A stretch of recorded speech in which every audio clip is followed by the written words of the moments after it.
What's up, Multiverse? Dr. Dave here. Welcome to the Geek Lounge. On today's video, we're going to be catching up with my Funko Pop parcels. And just very quickly, guys, I wanted to make an apology for the lack of content the past couple of weeks. We actually had family visiting from overseas, and we of course spent a lot of time with them, but that means you have less time to film, edit, all that jazz.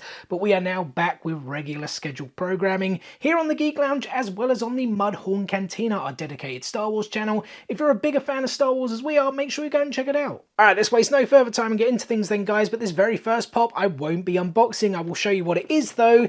The Naruto Hokage rock sculpture. I finally have the 7th and final figure to complete this set. If you guys wanted to see them, there they are on the back. Why am I not unboxing this in today's video, ask? Because I'm going to be doing it in Saturday's video, guys, along with the other 6. I've had those for ages and had to wait so long to get this Naruto figure, but yeah, as I said, that video will be coming on Saturday. Make sure you stay tuned. Alright then, guys, let's get into the unboxings, and first up I'm going to stick with Naruto. We actually have Nagato, the glow-in-the-dark exclusive from the latest wave. And if I'm not mistaken, I believe it was a GameStop exclusive outside of the UK. Unfortunately, we don't have GameStop here. It's prevalent throughout a lot of Europe, US, Canada, but no, we don't have it here in the UK. I honestly can't even remember who it was exclusive to over here. I know it came out on Funko Europe. I actually got mine from Pop Culture in their recent 20% off site-wide sale. But yeah, guys, we finally have a Nagato figure. I believe these are all like the chakra rods at the back, because he's kind of...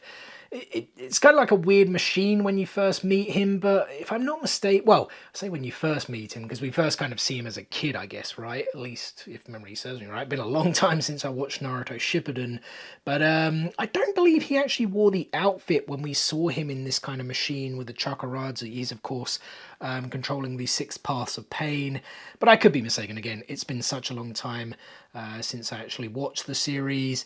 We've got some, I don't even know what's going on there on his feet. Is it disease? It may have been. Again, I'm just repeating myself here saying I haven't seen it for such a long time, but the figure looks cool. I do like it.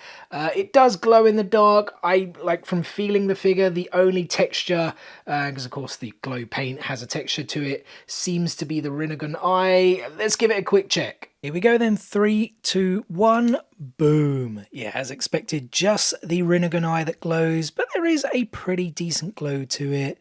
Could they have done anything else? I mean, maybe there's some of those like red accents on his outfit, I don't know, but otherwise, yeah, the Rinnegan eye, it's decent enough. Sticking with anime then, guys, I took advantage of the recent restock of Yusuke in his demon form from Yu Hakusho. And I was thinking, if I talk about this figure, I'm actually going to be spoiling things for people who haven't seen or haven't got up to this part yet in Yu Hakusho, but then I also thought, you know what, the anime came out over 20 years ago, and the pop itself is kind of a spoiler, right? So if you don't want things spoiled, maybe skip ahead 60 to 80 seconds to be safe. But yeah, guys, as I said, here we have Yusuke in his demon form, or more specifically, his Mazaku form, which we learn more about after his battle and defeat of Sensui. We learn he was an ancestor of Raizen, one of the 3 demon kings, and this was like Raizen taking over his body essentially so he could defeat Sensui. And then he comes out of the cave and we see him looking like this. And his demon, or as I said, Mazaku form, is essentially inspired by Raizen. Well, I say inspired, like the look is inspired, right? Because he took over his body to help him defeat Sensui. This is why he looks this way. I love the fact that he comes out, or the pop rather, doesn't have the shoe, because that of course happens in the anime. I imagine it's the same in the manga.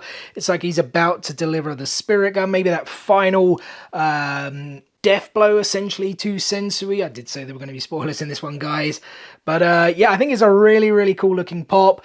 Loved Yu Hakusho. I finished it like a month or so ago now. Really wish there was more, but is what it is. When you fall in love with something, you want to see more and more. I am collecting more of the pops though. Picked up Kuwabara, which I will actually be getting signed MCM Comic Con London at the end of May by Chris Sabat, and then do want to pick up some of the others, Botan, Kurama, Hiei, as well as the original Yusuke as well. Alright, we got one more anime pop to check out, guys. I picked up Liz from Soul Eater. And I'm not going to lie, I haven't seen a single episode of the show just yet. It is on my list to watch. I'll probably even watch it next, to be perfectly honest. If you guys did care at all, I'm of course still on One Piece, and the other show I'm watching is Assassination Classroom. I just finished season 1, thoroughly enjoying it, about to start season 2 this evening. But yeah, Soul Eater, haven't seen it, so really can't talk about the character. The reason I grabbed it is because the voice actor of Liz, Jamie Marchi, at least I think that's how you pronounce her name, is actually coming to AnimeCon UK in June. And I was like, well, I'm already going to be meeting her because I want to get my Mount Lady Funko Pop signed from My Hero Academia, and I thought we could add this to the list as well. They've also got like Megan Shipman, Natalie, is it Natalie Van Sistine, I think, the voice of Your Forger from Spy Family. Megan, of course, the voice of Anya Forger. Who else? Zeno Robinson is going to be there. Of course, the voice of Hawks from My Hero Academia. Genya Shinazugawa from Demon Slayer. And like, I was like, these are a couple of like really good guests, but I do have to say, guys, literally the pricing went live, I think, was it Monday, for the guest prices for the con, and they just seem like quite expensive. I have to say I was quite disappointed. Like the Funko Pop prices, I think in general for everyone are around £40, which I think that's fairly normal. Zeno is like 52. I don't know, is he really that much like bigger of a name? Maybe he is, I don't know. But the price for quotes, £22 each. That's just insane. It's a rip-off, essentially. Like, is this what we're coming to, where quotes are now going to be like costing £20+? I mean, I have paid for it before, but I would argue with bigger guests, to be honest, like lead main characters of shows.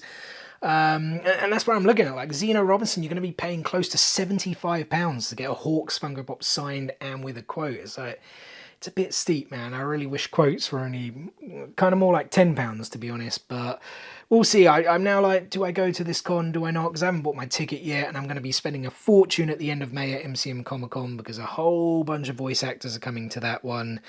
But yeah, we'll see. Either way, at least I've got this Bob. I'm going to be watching Soul Eater next, and will no doubt, pardon me, go after the rest of the collection once I've seen the anime. Alright, we move on from anime to animation, guys, as I picked up the box lunch exclusive Sabine Ren from Star Wars Rebels. And I said this a few weeks ago when I unboxed the Target exclusive Thrawn figure.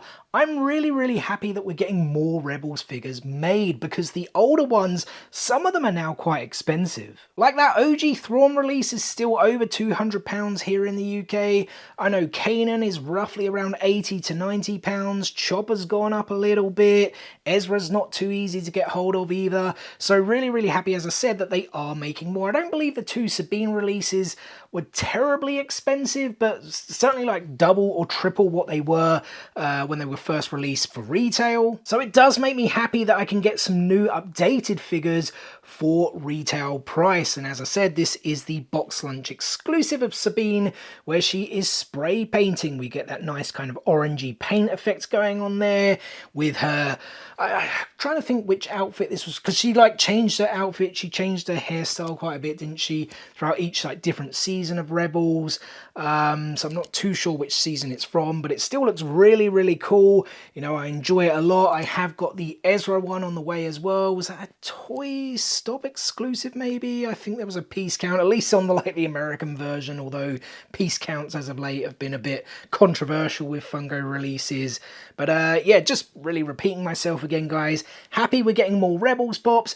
Will I still go after the OG ones? Like maybe one day, but it's not really like something I'm like massively invested in, let's say. But I do love the show and would definitely like to have them in the collection one day. Let's put it that way. And I'd honestly like some updated molds of some of the other characters. I mentioned Kanan before. Why not Hera? Why not Zeb? And there's other characters they can make from the animated series as well. As I said, was a big fan. Hopefully we do get more. Right, we've got a TV pop next, guys, from one of my favourite comedy shows of all time. I picked up Leslie Knope from Parks and Recreation. And I actually picked this up from popfigures.com for a really good price. I paid £20 for it. Now, the box isn't in immaculate condition. They had actually rated it 7.5 out of 10. I mean, looking at it, I'd probably agree with that. There is a lot of kind of scratches and scuffs on the window, but windows are not really that difficult to replace, especially if there's no sticker on the front. And I say I got this for a good price because it's a bit hard to know at this point, because the TPD app over here in the UK, it's not really been updated for quite a while. You have to then kind of go off eBay sold listings, and things are a bit all over the place for this figure. I think it definitely dropped, because the last time I looked at it, which I must confess was probably sometime last this year. This was about a £50-60 pop, but I'm seeing lots on eBay kind of ranging between 20 and 35. So I still think I got a pretty good price for it, but who knows, maybe I could have got a slightly better condition one off eBay for a similar or slightly more higher price. But either way, really happy to finally have Leslie Knope into the collection. As I said, Parks and Rec, one of my favourite comedy TV series of all time. So funny. I honestly think Ron Swanson is easily in my top 5 favourite, like, not even just TV, any characters ever created of all time. Absolutely love that guy. But Leslie Knope was such a cool character as well. Vastly developed from the first season, right? She was kind of annoying, and you were kind of like, where's this character going to go in the first season? And they kind of changed things up, and from season 2 onwards, she was a brilliant character, and the series in general was just absolutely brilliant. Love it. Can't recommend it enough. Still need to pick up some of the older ones as well from this set. I know there were the newer, like the Pawnee, what were they called? It's like the sports outfits. I can't really even think what sport it was. They were like recent releases. I hope we get more as well, more Parks and Rec characters. There's still quite a few they can make. But yeah, as I said, repeat myself again, apologies guys. Really happy to have Leslie Knope into the collection. Alright, moving on to some WWE Pops next guys, and first up we have the Big Boss Man. And this was actually released a couple of waves ago, but for whatever reason I never picked it up, and as I mentioned earlier, I ordered some things from Pop Culture with their 20% off site-wide sale, and I think I needed 1 or 2 pops to try and get up to, like whenever I order off Pop Culture, I try to get up to the £135 threshold, including shipping, so you then don't pay any taxes here in the UK. If you exceed that, you then will probably get caught and have to pay taxes and things like that. And I needed like 1 or 2 figures, as I said, and I was like, you know what, why did I not grab the Big Boss Man, you know, like well over a year ago, I think, when this first released. So yeah, added him to it, and here we finally have him into the WWE collection, although I need to really go back and look at it because there's a few now that I'm missing from the collection. I've kind of fallen a bit behind, definitely with the latest wave, maybe some with the previous wave before that as well. Need to kind of like take note of everything and see what I do have and don't have. But yeah, Big Boss Man finally in the collection. Love this dude when I was young. Cobb County, Georgia. It's just like, it's super cheesy, but it was a cool gimmick at the same time when you think about it. Very kind of nostalgic. The nightstick, the glasses hanging off the outfit. Yeah, one of those wrestlers that was taken from us far too soon, sadly enough. Yeah, don't really know what else to say, just very, very happy to get the Boss Man into the collection. Next up, we have the Hall of Fame release of The Undertaker. You guys will see, I went with the special edition sticker on this one, again, grabbed from Pop Culture with that 20% off site-wide sale. You may recall, like 2 or 3 weeks ago, I did pick up the Kane figure, and I got it with the Fanatic sticker, which I think does look really cool, but I'm not going to lie, I was sucked in with that 5,000 piece count sticker, which then just didn't exist. As I said, there were some controversies recently with piece counts. And if you guys didn't know, for the Hall of Fame releases, the backing card actually contains a whole bunch of information, including their debut, the year they were inducted into the Hall of Fame, as well as their championships and accomplishments.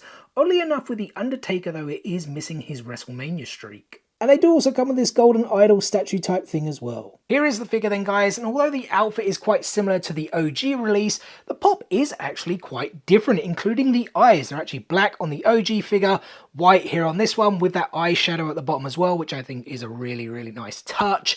The pose, very different. The OG release was kind of like that static hands by the side look. This one is, of course, where he's like raising the dead, essentially. Well, I say raising the dead. It's like from his iconic entrance, he turns the lights back on, right? Very, very cool. Even the jacket is shiny. I guess it gives it more of a leather effect compared to that OG one. But the rest is like somewhat similar. It's, I mean, this was The Undertaker's, well, it depends. What was his iconic look? He had so many, right? Like, I know we've had a few now. Like, there's one of the newer ones coming out where he has like the purple gloves, but we've already had one of those before with the Paul Bearer 2-pack. There was like the one in the coffin. We've had like his Ministry of Darkness version, the was it Boneyard, is that the one it was? There's just been so many Undertakers. This is another one to add to the collection, but you know what, I would still be quite happy to get one more at least. As I said, I think that one was called the Boneyard Taker, but we haven't quite had the American Badass. You know what, I just thought actually we did have Big Evil as well, could kind of have that, but I would love if they went back and made an American Badass one on the motorbike. I think that would be such a cool pop ride for the WWE line. And speaking of WWE WWE Pop Rides, guys, that's exactly what we're going to finish on in today's video. I picked up Stone Cold Steve Austin with the Ice Machine. Or more specifically, Stone Cold Steve Austin on the Zamboni. I don't know, Zamboni, like a specific word that Funko couldn't use. They went with Ice Machine. I honestly don't know why. But yeah, crazy, entertaining, great segment from the beloved Attitude Era. If you guys have never seen it, I recommend you search it, Stone Cold riding on a Zamboni into Raw is War. And the segment actually happened following the Breakdown in Your House pay-per-view from the previous night. It was a triple threat match, Stone Cold Steve Austin, The Undertaker and Kane for the then WWF Championship, and both The Undertaker and Kane actually pinned Austin at the same time, caused all this controversy, and then the next night McMahon was obviously going to sort it out, and Stone Cold just came crashing through. Like, he had Undertaker and Kane in the ring. I mean, I'm kind of describing the segment even though I told you guys to go and watch it. They were like there in the ring wondering what's going to happen. Hey, we both pinned him, we should both be champion. Stone Cold comes like through the arena, knocks over some lights, like crazy segment, comes out to the ring, essentially like crashes it right into the ring, goes on top of the Ice Machine, the Zamboni, and does like a flying clothesline onto McMahon. As I said, just one of those crazy segments from the Attitude Era. Wish we kind of had more of that in this day and age. And I should say, although the pop is very, very cool, and I'm very, very happy that they've made it, and I'm very, very happy to have it into my collection, it's not quite screen accurate, but there is a very, very good reason for that, and that is to do with branding. I'm pretty sure it was Miller Lite, if I'm remembering off the top of my head, that was plastered all over the Zamboni, the Ice Machine. But yeah, of course, Funko, they probably don't hold a license with Miller Lite. That branding's probably super old as well because it was back in 1998. So instead, they actually have the Stone Cold, I don't know if that is his like Broken Skull IPA or it's just the Broken Skull Ranch. The wording is far too small for me to see on there, but it is a nice cool touch. The outfit is actually screen accurate. He was wearing the Bad to the Bones t-shirt at the time, so yeah, it's almost like it's a really good replica that say I completely understand the reasons like why they've gone with those changes. And yeah, as I said, just very, very happy to finally have that one into the collection. And well, there we go, guys. That's another 8 Funko Pops unboxed and added to the collection, and that is therefore going to do it for today's video. So first and foremost, thank you so much for taking time out of your day to spend with me here on the Geek Lounge. It is very much appreciated. I hope you guys did enjoy the video. If so, be sure to give it a thumbs up and drop some comments below out of all the Funko Pops I showed off today. Which one was your favourite, and what have you guys picked up recently? And as always, we've got plenty more content on the way for you guys. Usual Funko, Lego, statues, figures, and TCGs all incoming. I already mentioned it earlier. We will be checking out the full Hokage rock sculpture set in this Saturday's video, so make sure you guys stay tuned for that and much, much more. What is the easiest way to stay tuned, you ask? It's very simple. Subscribe, hit click, smash that subscribe button and enable those notifications so you don't miss out on any of that future content. Guys, thanks again for watching today's video, and we'll see you on the next one. Peace out, nerds!